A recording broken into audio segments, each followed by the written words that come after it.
अस्सलामुअलैकुम, welcome back to my YouTube channel. I am dietitian and nutritionist Isha Chaudhary. आज की मेरी वीडियो होने वाली है बहुत ही ज़्यादा इंफॉर्मेटिव। मैं आपके लिए लाई हूँ ऐसी इंफॉर्मेशन कि जो सर्दियों में बहुत ज़्यादा कॉमन है। हर फैमिली में तीसरा या चौथा बंदा ऐसी कंडीशन से सफ़र कर रहा होता है। सर्दियों में हाथों की और पाँव की उंगलियां रेड हो जाती हैं, स्वेलिंग होती है, इचिंग होती है, इरिटेशन होती है, बहुत ज़्यादा खारिश होती है, बार बार खारिश होती है। ऐसी कंडीशन को हम नाम देते हैं चिलब्लेन्स का। ये चिलब्लेन्स असल में होते क्यों हैं, इसकी वजह क्या है और इसका इलाज क्या है, तो हम आज इस चीज़ के बारे में बात करेंगे। वीडियो देखने से पहले अगर आप मेरे चैनल पर नए हैं तो प्लीज़ मेरे चैनल को सब्सक्राइब करें ताकि इस तरह की मज़ीद इन्फॉर्मेशन वाली वीडियो आप तक ज़रूर पहुंच सके और आप इससे मुस्तफ़ीद हो सकें। असल में चिलब्लेन्स होती क्यों है, इसकी वजह क्या है, सर्दियों में ये कंडीशन क्यों होती है।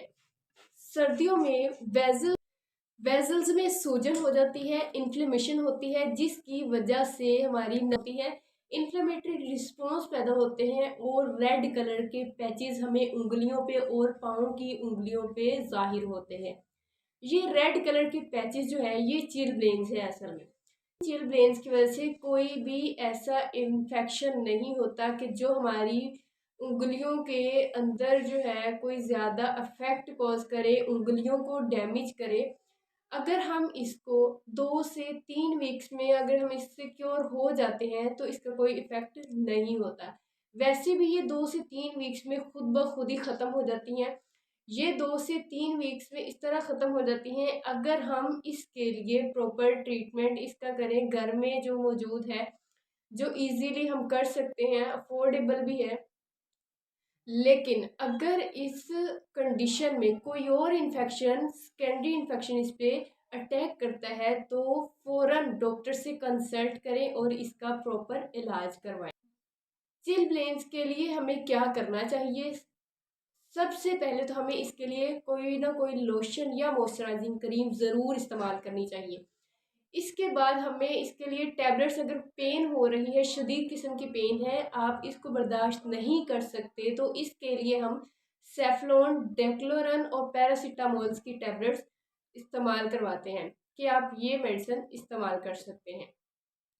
इसके अलावा जो घरेलू और सबसे आसान और नेचुरल और ऑर्गेनिक तरीका है वो ये है कि आप थोड़ा सा वाटर लें, उसके अंदर टर्निप्स को मतलब शलजम को छोटे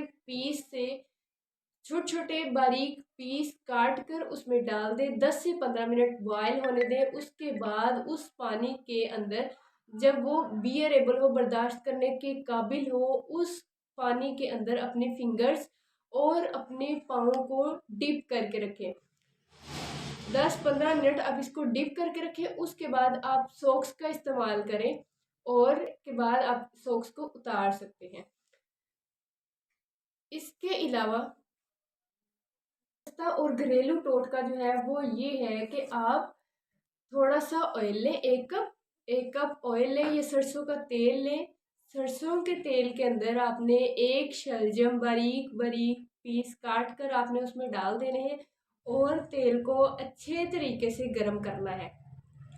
जब वो अच्छे तरीके से शलजम पक कर उसका सारा जो है एक्सट्रैक्ट तेल में आ जाए, 10 से 15 मिनट के बाद आप पकने के बाद आपने उसको उतार लेना है, उसको ठंडा कर लेना है और छान कर 10 से 15 मिनट पकाने के बाद इसको छान कर आपने तेल को एक डिब्बी में डाल के रख लेना है। रोज़ाना रात को सोने से पहले इसको पाँव पे और हाथों की उंगलियों पे, जहाँ पे स्वेलिंग है, जहाँ पे सोजिश है, जहाँ पे खारिश होती है, वहाँ पे लगा लेना है और रात को सोते हुए आपने इसके ऊपर सॉक्स इस्तेमाल कर लेनी है।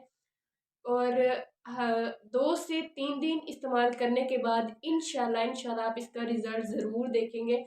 आप इसको ज़रूर इस्तेमाल करें। Thank you so much. अगर आपको मेरी ये वीडियो अच्छी लगी हो तो please like, comment and do subscribe. Don't forget to press the bell icon. अगली वीडियो में मिलते हैं। अल्लाह हाफिज़।